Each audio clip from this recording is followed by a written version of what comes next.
He built an empire worth billions, but the one thing he couldn't build was a reason to come home. For 7 years after losing his wife, Woo Jin-han filled his life with silence, work, and the quiet guilt of a man who believed he'd failed the only person who ever mattered. He told himself he was done, that love was a country he'd already visited, and the visa had expired.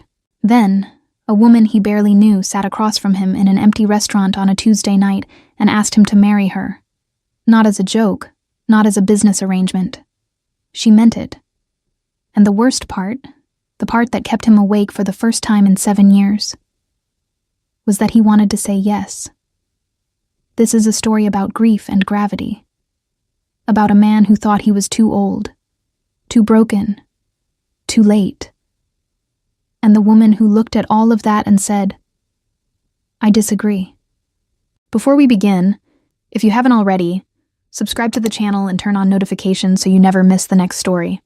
And if this one moves you, leave a comment. Tell me which moment hit you the hardest. Now, let's begin.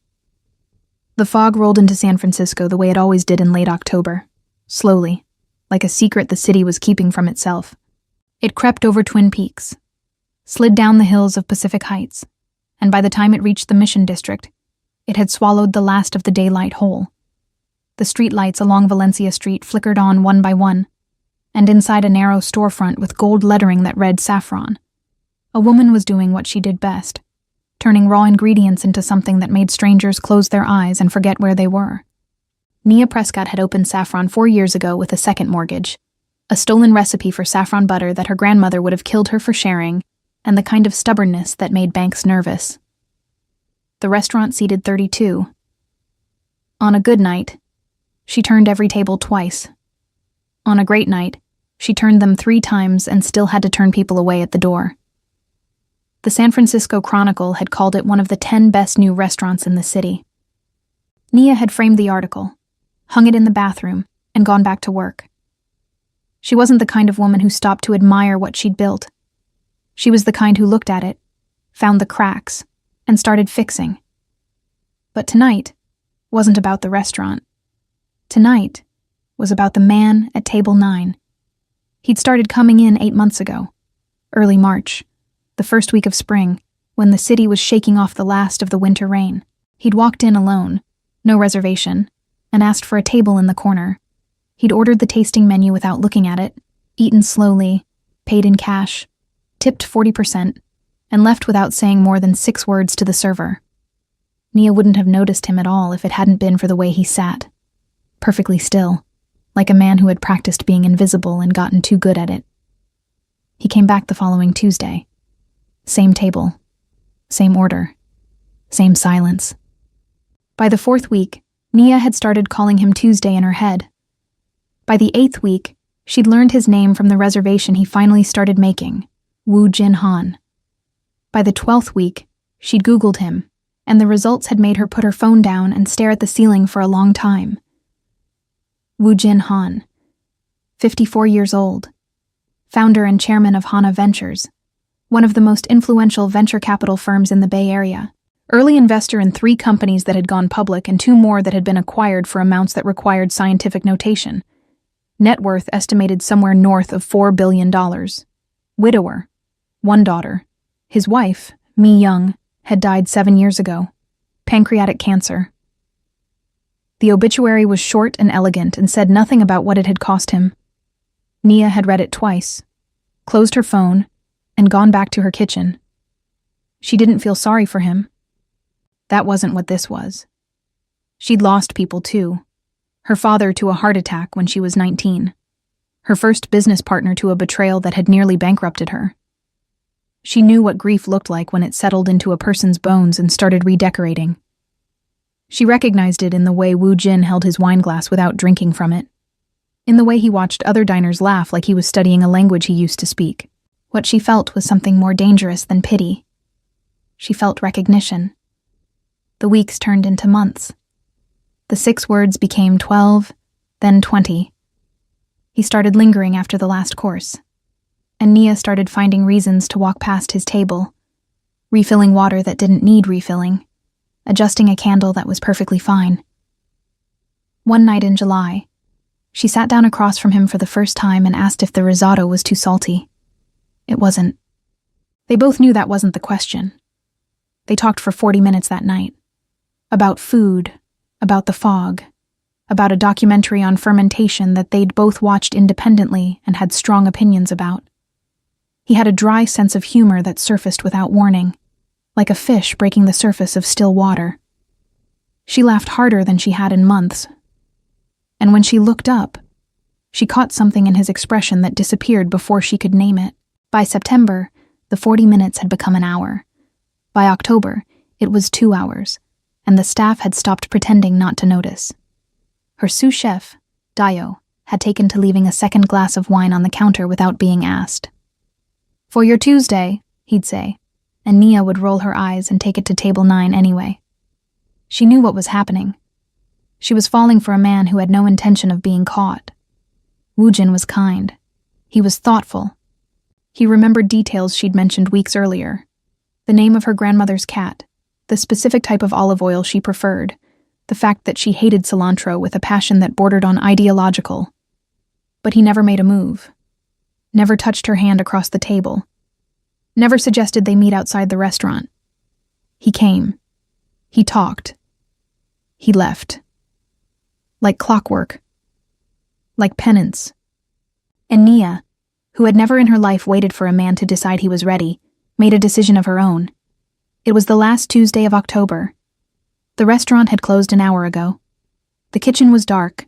The chairs were up on most of the tables, and the only light came from the pendant lamp over table 9, where Woojin sat with the remains of a dessert he hadn't touched. Nia poured herself a glass of the wine Dio had left, a burgundy, something expensive that Woojin had brought, and sat down across from him. For a moment, neither of them spoke. The fog pressed against the windows like it was trying to listen. "I need to ask you something." She leaned forward, both hands flat on the table. "And I need you to not overthink it." He looked at her with the careful attention of a man who overthought everything. "That's not a promising start. Marry me." The silence that followed was so complete that she could hear the hum of the refrigerator in the kitchen. His face went through something she couldn't track. Surprise, confusion, and then something deeper and more painful that moved across his features like weather. "Naya, I'm serious. I know what this looks like.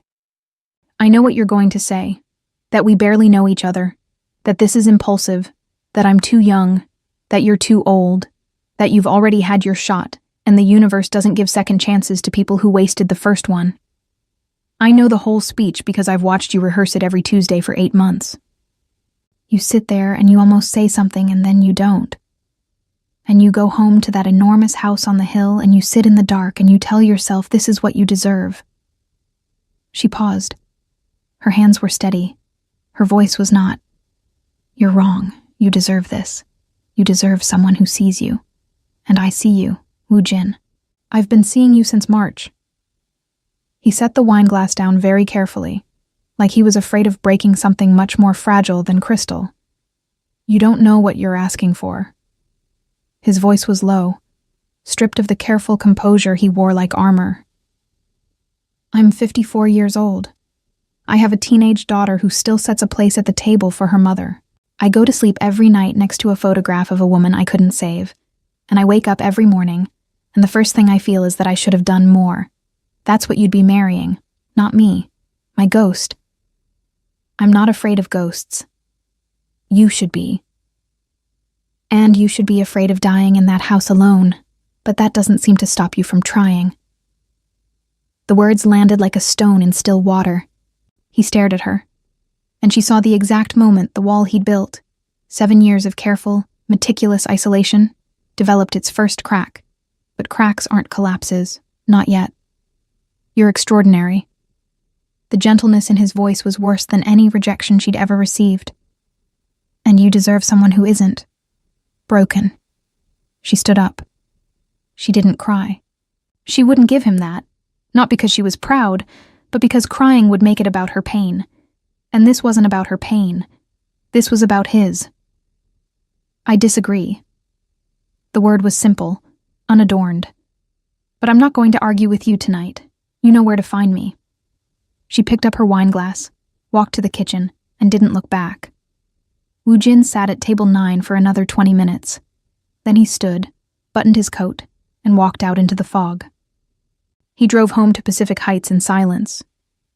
The house was a 4-story Victorian that he and Mi Young had bought when Soo-min was 3, back when the view of the Golden Gate Bridge from the master bedroom had felt like a promise. Now it felt like a postcard from a life that belonged to someone else. Soo-min was asleep. The hallway was dark. He stood in the doorway of her room for a long time, watching her breathe, and thought about all the ways a person could be alive and still not be living. In his bedroom, Mi Young smiled at him from the photograph on the nightstand. He sat on the edge of the bed and pressed his palms against his eyes. For the first time in 7 years, he couldn't sleep. Not because of guilt, because of possibility.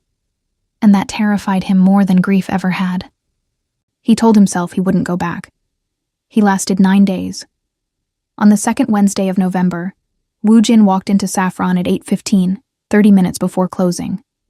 Nia was behind the bar, drying glasses, and when she looked up and saw him, she didn't smile, she didn't frown, she just nodded once, like he'd answered a question she hadn't asked yet, and poured him a glass of the burgundy without being asked.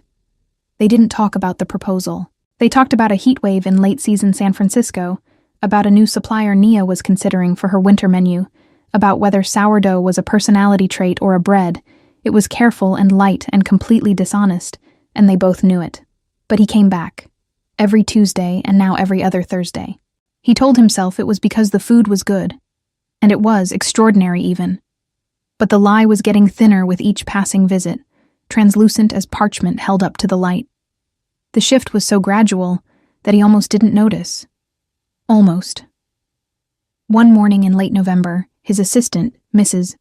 Kang, a woman who had worked for him for 15 years and had the emotional radar of a bat, looked at him across the conference table and said, "You're leaving early again."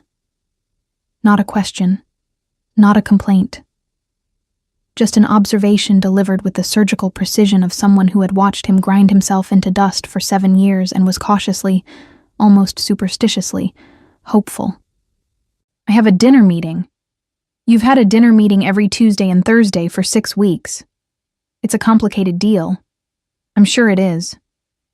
He left early anyway. At home, the shift was harder to hide. Soo-min had her mother's eyes, not in color or shape, but in the way they noticed things that were designed not to be noticed. She was 16 and brilliant in the quiet, devastating way of children who had learned too early that the world could take things from you without warning. She spoke 3 languages, played cello with mechanical precision and no joy, and had exactly 2 friends, both of whom she kept at a careful, calibrated distance. She noticed the changes in her father, the way a seismologist notices tremors, small vibrations that preceded something larger. He hummed in the kitchen. He wanted to know about school, not out of parental obligation, but genuine curiosity. One evening, she walked past his study and heard him laughing. Actually laughing at something on his phone. And the sound was so foreign that she stopped in the hallway and stood there for a full minute, trying to remember the last time she'd heard it. She couldn't. Soo-min was not the kind of daughter who snooped. She was the kind who observed, catalogued, and drew conclusions with a precision that would have made a detective envious. It took her 2 weeks to determine that the change in her father was connected to a restaurant in the Mission District. It took her another 3 days to find it. She went on a Saturday afternoon, after her cello lesson, without telling anyone. The restaurant was smaller than she'd expected. Just a narrow room with exposed brick and warm light, and the smell of something so good that it made her chest ache in a way she didn't understand. The lunch rush was over. There were only a few tables occupied, and behind the bar, a woman was writing something in a notebook, her pen moving fast, her brow furrowed in concentration. Soo-min sat at the bar. The woman looked up. "Can I get you something?" "Kitchen's between services, but I can put together something from what's prepped." "Just water, please." The woman poured it and set it down. "You waiting for someone?" "Not exactly." Sumin wrapped both hands around the glass. My name is Sumin. I think you know my father. The pen stopped moving. Something shifted in the woman's face. Not surprise exactly, but a kind of rearrangement, like a room adjusting to new light. Woo Jin-han's daughter. Yes. Neither of them spoke for a moment. Sumin studied the woman the way she studied everything, carefully, without judgment, looking for data. What she found wasn't what she expected. She expected glamour, or calculation, or the particular brand of aggressive warmth that characterized the women who occasionally appeared at her father's corporate events, circling him like satellites around a planet that gave off no heat. This woman was none of those things. She was still. She was present. She looked at Sumin like she was a person, not a problem to be solved or a gatekeeper to be charmed. He doesn't know I'm here. Her voice was quiet, deliberate. I'd prefer if it stayed that way. Okay. No argument, no questions about why, just that. I wanted to see the place that makes my father leave work before 7 o'clock. Something flickered across the woman's mouth. Not quite a smile, but the architecture of one. It's just a restaurant. Nothing that changes a person is ever just anything. The words hung in the air between them, heavier than a 16-year-old's words had any right to be. The woman set her notebook down and leaned against the bar with both hands flat on the surface. I'm Nia. And if you're hungry, I make a saffron butter pasta that I've been told is unreasonably good. Sumin stayed for 2 hours. They talked about food. Sumin had opinions about food. Strong ones that she rarely shared because her father ate for sustenance and Mrs. Kang ate for efficiency, and neither of them understood that food could be a language. Nia understood. They talked about music, about San Francisco, about the particular loneliness of being the smartest person in a room full of people who weren't paying attention. Sumin didn't mention her mother. Nia didn't ask. When she left, Nia handed her a brown paper bag with 2 containers of soup. For the road. And then, softer, almost as an afterthought. He talks about you, you know. Every time he's here, you're the only thing that makes his voice sound like it's coming from somewhere real. Sumin took the bag and walked 6 blocks to the BART station before she let herself cry. The discovery happened the way discoveries always do in families built on careful silence, suddenly, and with consequences. Woo Jin found the saffron takeout container in the recycling bin on a Sunday morning. He recognized the logo, the golden swirl of saffron threads that Nia had designed herself. He stood in the kitchen holding the container and felt something cold move through his chest, followed immediately by something hot. His daughter had gone to Saffron. His daughter had met Nia. His daughter had been folded into the one space he'd been keeping separate from everything else. The one room in his life where he was allowed to be something other than a widower, a father, a chairman, a ghost. He found Sumin in her room, doing homework with headphones on. You went to the restaurant. She took off the headphones. Yes. I didn't tell you about. You didn't have to. You started coming home with saffron on your cuffs. You hum now. You asked me last week what I thought about the concept of happiness as a practice rather than a state, which is something you have never asked me in 16 years of being my father. It wasn't hard to figure out. The precision of it gutted him. Not because she was wrong, but because she was right, and because the fact that she'd noticed meant she'd been watching, and the fact that she'd been watching meant she'd been worried, and the fact that she'd been worried meant he'd failed her in yet another way he hadn't calculated. You should have told me. His voice came out harder than he intended. You don't know this person. You don't know. She made me pasta and asked me about cello. She didn't try to be my mother, and she didn't try to be my friend. She just talked to me like I was a person, which, for the record, is not something that happens to me very often. He sat on the edge of her bed. The anger drained out of him, leaving something worse in its place.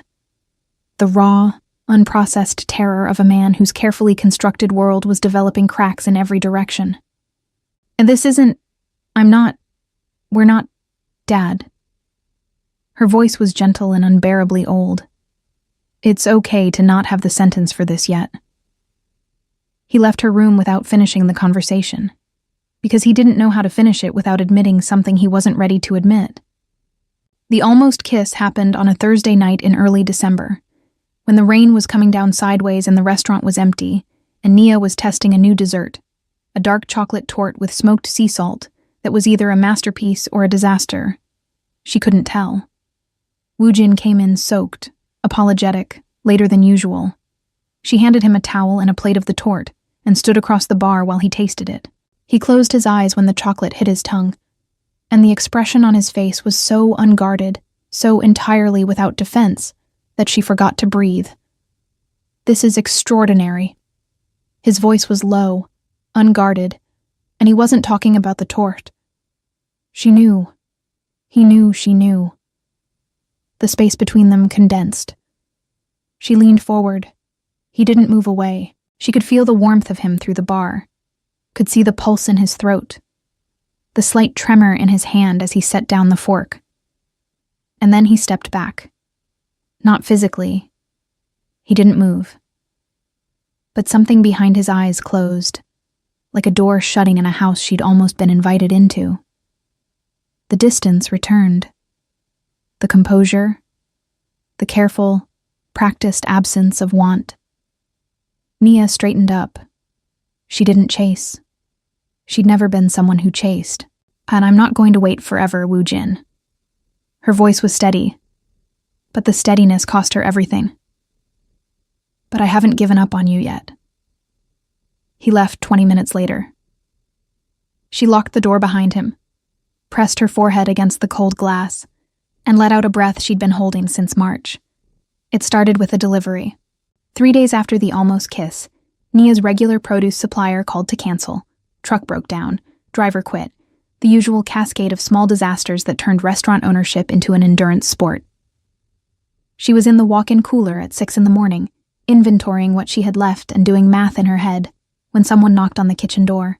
Woojin stood on the loading dock in a cashmere overcoat that cost more than her monthly rent, holding 2 crates of heirloom tomatoes and a bag of shallots. Mrs. Kang knows a farmer in Sonoma. He held the crates out as if Billionaire's personally delivering produce at dawn were a perfectly normal occurrence. "These are from his winter greenhouse. He says the tomatoes are ugly, but the flavor is exceptional." She stared at him. "When you're delivering vegetables." "I'm solving a supply chain problem. It's what I do." At 6 a.m, "I'm an early riser." She took the crates without another word, and he stood in the kitchen doorway and watched her work for 20 minutes before she handed him an apron and told him to start peeling shallots if he was going to stand there anyway. He stayed until noon. That was the beginning of the surrender. Not a single dramatic moment, but a series of small capitulations that accumulated like snow. He started appearing at the restaurant during off hours, first with excuses. The farmer had more produce, his driver was in the area, he needed to review a contract, and the Wi-Fi at his office was down, which was a lie so transparent it was almost insulting. Then, without excuses, he'd sit at the bar with his laptop while she prepped for dinner service, and they'd orbit each other in comfortable silence, occasionally colliding in conversation about nothing important and everything essential. He fixed the dishwasher on a Tuesday. It had been making a sound like a dying seal for 3 weeks, and Nia had been putting off calling a repair service because the estimate was $700 she didn't want to spend. Woojin took off his jacket, rolled up his sleeves, and had it running in 40 minutes. Where did a venture capitalist learn to fix a dishwasher? Nia leaned against the counter, genuinely mystified. "I wasn't always a venture capitalist. When I first came to California, I was 23, and I worked in a restaurant kitchen in Oakland. I washed dishes for 2 years before I saved enough to start my first company." It was the most he'd ever told her about his past in a single sentence, and she handled it the way she handled a perfect ingredient, with respect, without fuss, letting it speak for itself. He took her to Baker Beach on a Sunday afternoon in mid-December. Not a date. He was very careful not to call it a date. "There's something I want you to see." That was what he told himself the outing was about, showing her the view of the Golden Gate Bridge from the beach at sunset, when the fog lifted just enough to let the light through and the bridge looked like it was burning. They walked along the sand with their shoes off, and the Pacific was cold and endless and indifferent to whatever was happening between them. Nia talked about her grandmother, a woman named Lorraine, who had raised her in Atlanta after her father died, who had taught her to cook by feel rather than measurement, who had once told her that the secret to a good life was the same as the secret to a good meal. Use the best ingredients you can find, don't rush the process, and never apologize for how much space you take up at the table. She sounds formidable. There was warmth in his voice, and something close to reverence. She died 3 years ago. I named the restaurant after her favorite spice. Saffron? She believed it was proof that the most valuable things in the world come from the smallest, most fragile sources. He stopped walking. The sun was low and golden, and the bridge was doing the thing with the light that he'd wanted her to see. But he wasn't looking at the bridge. He was looking at her, and the expression on his face was one that Nia would remember for the rest of her life. Not because it was grand or dramatic, but because it was simple. It was the face of a man who was realizing, with the slow, devastating clarity of a wave pulling back from the shore, that he was already in love and had been for months. He didn't say it. He wasn't ready. But the fact of it was there between them, as real and undeniable as the ocean. Hey, Nia, don't. She shook her head. Don't say anything you're going to take back tomorrow. He closed his mouth. They walked back to the car in silence, and when he dropped her off at Saffron, she got out and then leaned back through the window. For the record, she leaned back through the window. I'm not going to be the one who breaks first. You are. I'm just making sure you know that. She was right. He broke 3 days later. It was a Wednesday, not even a Tuesday, not their day. And it was raining, and the restaurant was closed, and Nia was in the kitchen developing a new dish, flour on her forearms, and music playing too loud for her to hear the knock. He let himself in through the back door. She'd given him the code 2 weeks earlier in a gesture of trust that she'd played off as practical necessity, and stood in the doorway of the kitchen, watching her work.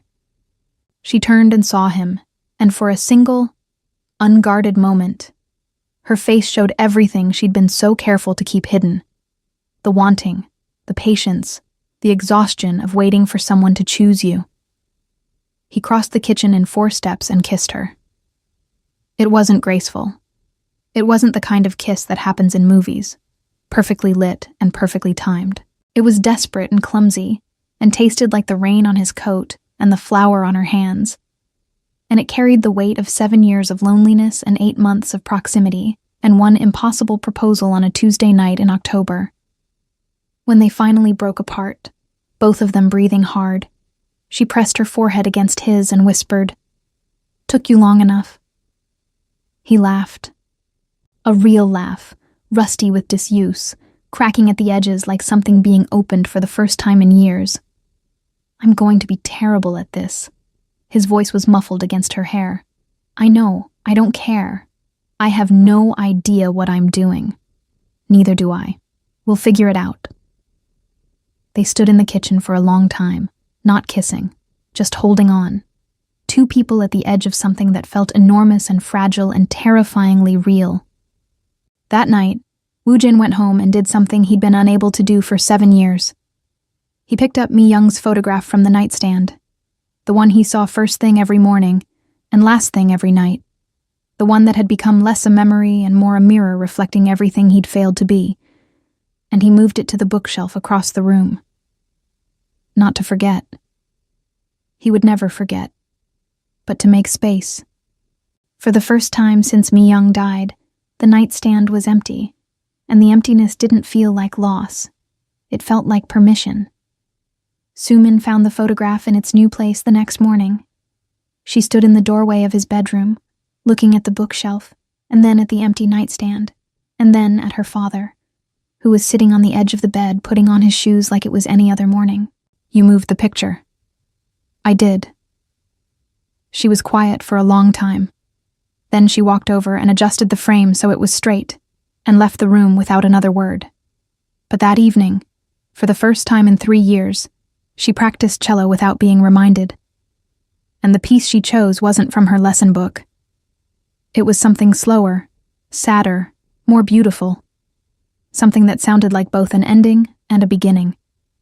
Woojin sat in his study and listened, and the tears that ran down his face were the first ones in 7 years that weren't made of guilt. The storm came in January, and it came with the face of a woman who had been drowning in her own grief for 7 years and didn't know any other way to breathe. Hyejeong Park had been Mi Young's mother, was still Mi Young's mother, would always be Mi Young's mother, even though motherhood, when your child is dead, becomes a title without a country. She was 69 years old. She had buried her only daughter. She had survived it the way some people survive earthquakes, by standing perfectly still and refusing to acknowledge that the ground had moved. She visited the Pacific Heights house every Sunday for dinner with Sumin. It was a ritual that had calcified into something closer to obligation than affection. Stilted meals in a dining room that echoed, conversations that circled the same safe harbors of school and weather, and Sumin's cello progress. Woojin endured them out of duty and something adjacent to love, a respect for the woman his wife had come from, even though their relationship had never been warm. Hyejeong had always believed her daughter had married too young, too quickly, and into a life that was too large. The cancer had confirmed, in her private arithmetic of blame, that the stress of being Woojin Han's wife had been a contributing factor. She'd never said this out loud. She hadn't needed to. The discovery happened on a Sunday in mid-January. Sumin, who was 16, and therefore constitutionally incapable of sustained deception, mentioned the restaurant. It wasn't deliberate. They were talking about food. Sumin was describing a dish she'd eaten recently, a saffron butter pasta with roasted winter vegetables, and the enthusiasm in her voice, the specificity of the description, triggered something in Hyejeong's radar. She wanted to know where Sumin had eaten it. The name of the restaurant slipped out before Sumin could stop herself.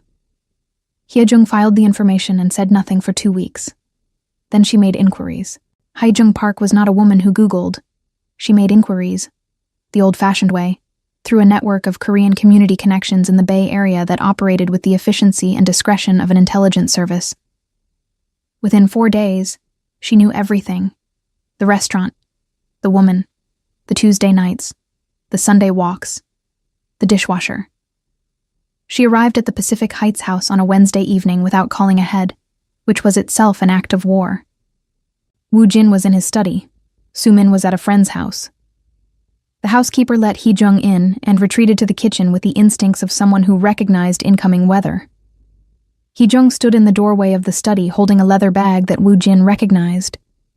It had been Mi Young's, a bag she'd carried everywhere, and the sight of it in her mother's hands sent a jolt of something through his sternum that he couldn't name. We need to talk." Her voice was controlled, precise, built on a foundation of fury that she'd spent 2 weeks constructing. "Hyejeong, don't." She sat in the chair across from his desk and placed the bag on the surface between them like evidence. "I know about the woman. I know about the restaurant. I know that my granddaughter has been going there, eating there, forming an attachment to someone who has no right to her affection. That's not. I know that you've been seeing this woman for months, that you've been involved." The word landed like a medical diagnosis. "And I need you to tell me, Woojin, because I need to hear you say it. Have you forgotten my daughter?" The question hit him the way questions like that always do. Not in the mind, but in the body. Somewhere behind the ribs where language doesn't reach. He opened his mouth and nothing came out. Hyejeong opened the leather bag and removed a stack of photographs. Mi Young at their wedding. Mi Young holding Sumin as an infant. Mi Young in the hospital. Thin and translucent and still smiling. Always smiling. Because she believed that dying with grace was the last gift she could give to the people who loved her. Then she removed the letter. She wrote this during her treatment. Hyejeong's voice finally cracked, the controlled facade splitting along a fault line that ran all the way down to bedrock. "She gave it to me 2 weeks before she died. She wanted me to keep it. To give it to you if there was ever a time when you needed to remember." The letter was 2 pages. Mi Young's handwriting, small, neat, angular. The handwriting of a woman who had been an architect before she was a mother, before she was a patient, before she was a memory. Woojin read it at his desk with his hands shaking, and the words came at him like stones. She had written about the night Sumin was born, how he'd held the baby with both hands like she was made of light and whispered promises in Korean that he thought Mi Young couldn't hear. She'd written about their first apartment in Cupertino, the one with the broken heating and the view of a parking lot, how they'd eaten convenience store ramen and planned empires on napkins. She'd written about the diagnosis, about the fear, about the mornings when she woke up, and the first thing she felt was his hand on her back, and how that hand was the difference between surviving and surrendering. And she'd written this: I keep fighting because of you and Sumin, not because I think I'll win. I stopped believing that months ago. But because every day I'm alive is a day you don't have to learn how to be without me. I'm buying you time, my love. Please don't waste it. Woojin put the letter down. He stared at the surface of his desk. The silence in the room was absolute and terrible. She fought for you.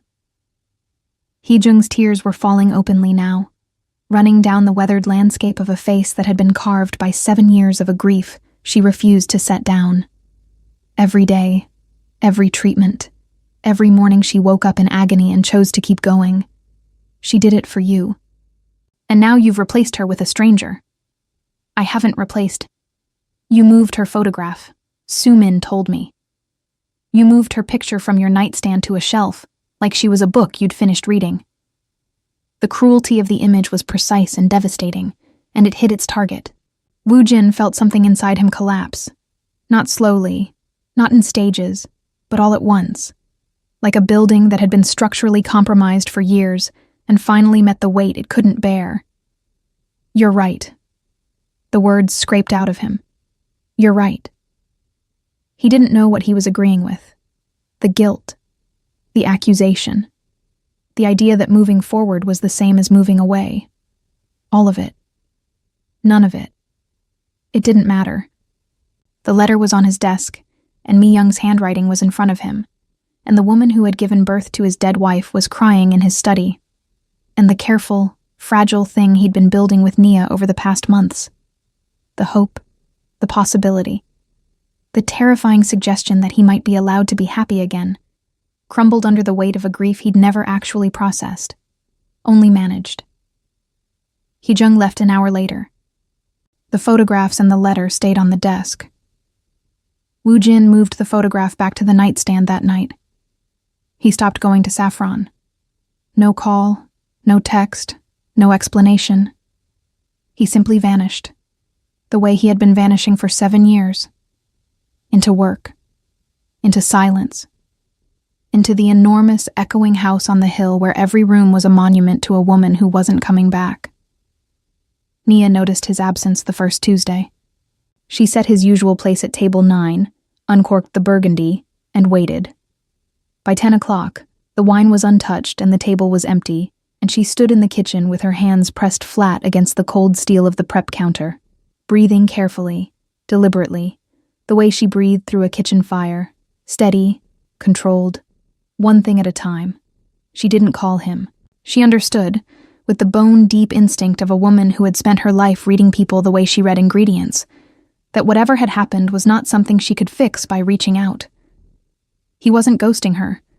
He was drowning, and drowning people couldn't answer the phone. A week passed, then 2. Sumin stopped coming to Saffron. Nia texted her once, just checking in, no pressure, and received a reply that was polite and vague and heartbreaking in its careful distance. Things are complicated right now. I'm sorry. Nia read the text, set her phone face down on the bar, and went back to work. She didn't cry. Crying was something she did in private, in her apartment, at 2 a.m, with the lights off and the sounds of Valencia Street below her window. And even then, only once. She gave herself one night to feel the full weight of what she might be losing. Then she got up, showered, and went to the restaurant, because the tomatoes weren't going to prep themselves. And grief, unlike sourdough, didn't improve with time. Wu Jin, meanwhile, was doing what he'd done best for 7 years, performing the absence of pain. He went to the office. He took meetings. He evaluated startups and signed term sheets and sat in boardrooms with his hands folded and his face composed and absolutely nothing behind his eyes. Mrs. Kang stopped asking about the dinner meetings. Sumin stopped setting an extra place for Nia at the table. She hadn't been doing it deliberately, but the habit had formed without her noticing, and dismantling it felt like a second funeral. The lowest point came on a Thursday night in late January, 3 weeks after Hyejung's visit. Wu Jin was alone in his study at midnight, the house dark, Sumin asleep, the fog pressing against the windows like a living thing. He sat at his desk with the letter in one hand and his wedding ring in the other. He still wore it, had never taken it off, and the weight of it on his finger had become so familiar that he only noticed it when he thought about Nia, which was the problem. He tried to remember Mi Young's voice, not her face. Her face was everywhere, in photographs and in Sumin's expressions, and in the particular way light fell through the bedroom window in the morning. But her voice, the sound of it, the way his name sounded in her mouth, the way she laughed, the specific frequency of her breathing when she fell asleep beside him. He couldn't. He pressed the heels of his hands against his eyes and felt the horror of it. That grief, which he had treated as a permanent resident, was in fact a tide, and it had been going out for years without his permission, carrying pieces of her with it. He was losing her, not to death. That had already happened. He was losing her to time, to the ruthless biological fact that memory was not a recording but a reconstruction, and every reconstruction was slightly less accurate than the one before. And the terrible, shameful truth, the one he could barely let himself think, was that the guilt of forgetting her was worse than the guilt of loving someone else. Because loving Nia meant Mi Young was in the past, but forgetting Mi Young's voice meant she was disappearing, and he was the one letting it happen. He sat in the dark for a very long time. When he finally stood, his body ached like he'd been carrying something heavy for miles. He walked to the bedroom, placed the wedding ring on the nightstand next to Mi Young's photograph, and lay down fully clothed on top of the covers. He stared at the ceiling until dawn. Sumin waited 4 weeks. She was patient because she'd learned patience from watching her father practice it like a religion. The patience of a man who could outlast anything because he'd already survived the worst thing. But patience and paralysis were different animals, and by the first week of February, she could no longer tell which one her father was feeding. He was retreating. She could see it. The slow, methodical withdrawal into the version of himself she'd grown up with. The one who functioned without living, who performed fatherhood without inhabiting it. The humming had stopped. The early departures had stopped. He came home at 9 o'clock every night, ate dinner alone in the kitchen, and disappeared into his study with the door closed. The house was exactly the way it had been before, silent, pristine, and suffocating. She found him on a Saturday evening, sitting in the study with the lights off, Mi Young's letter on the desk in front of him. He didn't hear her come in. He was reading the letter again. She could tell because his lips were moving, the way they always did when he was trying to memorize something, as if repetition could turn words into permanence. "Dad." He looked up. In the dim light, she could see the hollows under his eyes, the way exhaustion had carved channels in a face that used to be merely serious, but was now something closer to vacant. "You should be in bed." Automatic, a script he'd been running for years. "And you should be alive, but we can't all get what we want." The sharpness of it surprised them both. Sumin hadn't planned to say it. She'd planned to be careful, diplomatic, to approach the conversation the way she approached everything, with calibrated precision and emotional distance. But she'd been watching her father die by inches for 7 years, and the woman who had made him stop dying had been erased like a mistake in pencil. And the careful, calibrated part of Sumin was tired. "I found Grandma's letter." Her voice was steady, but her eyes were not. "I read it." The color left his face. "That was private. It was on your desk for 3 weeks. If you wanted it to be private, You would have locked the drawer. She sat in the chair across from him, Hye-jung's chair, though neither of them acknowledged that, and folded her hands in her lap. Mom wrote that she was buying you time. Do you remember that part? He didn't answer. Mom wrote that she kept fighting so you wouldn't have to learn how to be without her. She was buying you time, and you've spent 7 years, squandering it. You've wasted every single day she fought for. That's not fair. None of this is fair. Mom dying wasn't fair. Me growing up without her wasn't fair. You sitting in this room in the dark, reading a letter from a dead woman, while a living one waits for you to be brave enough to answer her. None of it is fair. But you know what's really not fair. You know what would actually make Mom ashamed. Her voice broke. She hadn't expected it to. She was Soo-min Han. She didn't break. She observed and concluded and maintained structural integrity at all costs. But the crack was there, and it was deep. And what came through it was not the voice of a precocious teenager, but the voice of a 9-year-old girl who had lost her mother and then spent 7 years losing her father to the same disease. Not cancer, but the refusal to survive it. She'd be ashamed to see you like this. Not because of Nia. She'd be ashamed because you stopped living, and she died so you wouldn't have to. That was her gift to you. Time. And you've turned it into a prison. The room was very quiet. I'm losing you, Dad. The tears were falling now, and she didn't wipe them away. I've been losing you since I was 9. Every day, a little more. You're here and you're not here, and I can't keep setting a place at the table for someone who's already gone. Mom's gone. And you're going too. A little more every day. And I can't stop it, and I'm 16 years old, and I shouldn't have to be the one who... She couldn't finish. The sentence dissolved into something wordless and raw.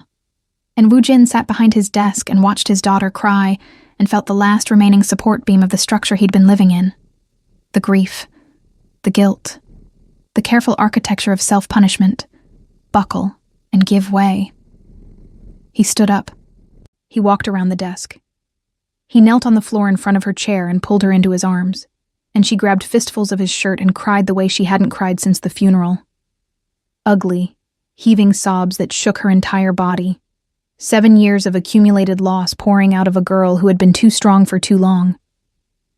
I'm sorry. The words disappeared into her hair, into the space where apologies go when they're too late and too small, but still necessary. I'm so sorry, Soo-min. I'm here. I'm not going anywhere. I'm here. They stayed like that for a long time. When she finally pulled back, her face was swollen, and her composure was in ruins, and she looked, for the first time in years, like exactly what she was. A child. A child who needed her father to be more than a monument to a woman who was never coming back. Go find her. Soo-min's voice was raw, wrecked, and absolutely certain. Please. Before she gives up on you. He drove to the Mission District with the windows down, the cold February air cutting through the car, sharpening everything. The streetlights, the buildings, the sound of his own breathing. He parked on Valencia Street and walked the 2 blocks to Saffron with his heart slamming against his ribs like something trying to escape. The restaurant was dark, closed for the night. Through the window, he could see the chairs up on the tables, the bar empty, the pendant light over table 9 switched off. He pressed his hands against the glass and felt the echo of every Tuesday night, every conversation, every moment he'd been given and wasted. He called Naya. It rang 4 times. 5. Woo-jin. Her voice was careful, not cold. Careful. The voice of a woman who had kept a door open for 3 weeks and was running out of reasons not to close it. Where are you? A pause. Then, Baker Beach. Of course. The place he'd taken her. The place where he'd known, with the slow certainty of a man watching a sunrise, that he loved her. He drove across the city in 20 minutes. The beach was empty. It was February. It was 10 o'clock at night, and the wind off the Pacific was sharp enough to cut glass. He parked at the overlook and walked down the sandy path to the shore, And there she was, sitting on the sand with her jacket zipped to her chin, staring at the bridge. The Golden Gate was lit up against the fog, its cables glowing red-orange, suspended between the dark water and the dark sky like a structure built on faith alone. Nia didn't turn when she heard him approach. She stayed still, looking at the bridge, and the wind moved through her, and she was so perfectly herself, stubborn, luminous, immovable, that he felt his throat close. He sat down beside her. The sand was cold. The ocean was loud. The bridge burned above them like an argument for impossible things. "I'm sorry." The words came out rough, cracked at the edges. "For disappearing. For not calling. For being exactly the man you already knew I was when you sat down at my table and asked me to marry you. You are sorry." It wasn't a question. But sorry doesn't tell me what happens next. "I know." He stared at the bridge. Then he turned to her, and what was on his face was not the composed, careful expression of a man who had rehearsed this moment. It was open and raw and terrified, and it was the most honest he'd been with another person since Mi Young died. "I'm scared. I'm going to be scared every single day. I'm going to wake up some mornings and reach for a photograph that isn't there anymore and feel like I'm betraying someone I loved. I'm going to be bad at this. Not just at first, but possibly forever. I'm going to forget anniversaries and say the wrong thing and close up without warning because I've been closed for 7 years, and that kind of damage doesn't just fix itself." He took a breath. The wind was brutal, and the sand was cold, and his hands were shaking, and he let the words come anyway. "But I would rather be scared with you than be safe without you. I would rather be bad at loving you than be good at being alone. And I know I'm late. I know I made you wait. I know you deserve someone who didn't need his 16-year-old daughter to tell him to stop being a coward.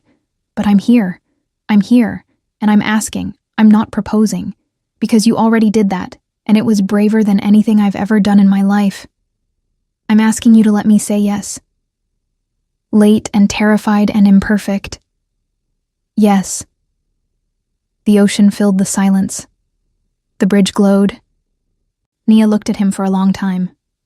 Long enough that the fear started to calcify in his chest. Long enough that he began to prepare for a rejection he would have deserved. Then she reached over and took his hand. Her fingers were cold from the wind and strong from years of kitchen work, and they wrapped around his with a certainty that made him exhale for what felt like the first time in months. "My proposal still stands." A ghost of a smile crossed her face. "In case you were wondering..." He laughed. It cracked through him like light through a fault line, unexpected and uncontrolled, and so full of relief that it was almost indistinguishable from crying. "Then I accept." She leaned into him, and he put his arm around her. And they sat on Baker Beach in the cold, and the wind and the dark, and watched the Golden Gate Bridge burn above them like a promise that some things, bridges, love, the human capacity to begin again, could be both impossible and real at the same time. The epilogue wrote itself slowly, the way real endings do, not with a single dramatic scene, but with an accumulation of small, ordinary moments that, taken together, amounted to a life. Spring came to San Francisco the way it always did, tentatively, like an apology for the fog. The city warmed in degrees, and so did the house in Pacific Heights. Sumin started practicing cello again, not from her lesson book, but from a collection of contemporary pieces that Nia had found at a second-hand bookshop in Hayes Valley. The music that filled the house was different now, less precise, more felt. She was still brilliant, but she was beginning to understand that brilliance without joy was just another form of obedience, and she was done obeying grief. Mrs. Kang stopped asking about the dinner meetings and started making lunch reservations for 2 at Saffron on Wednesdays, blocking the hour on Woo Jin's calendar with the notation Strategic Partnership Review, and a straight face that fooled no one. The restaurant gained a regular 3-top. Every Sunday, the same table, Woo Jin, Sumin, and whoever Sumin had decided deserved to experience Naya's cooking that week. Her cello teacher, her 2 friends.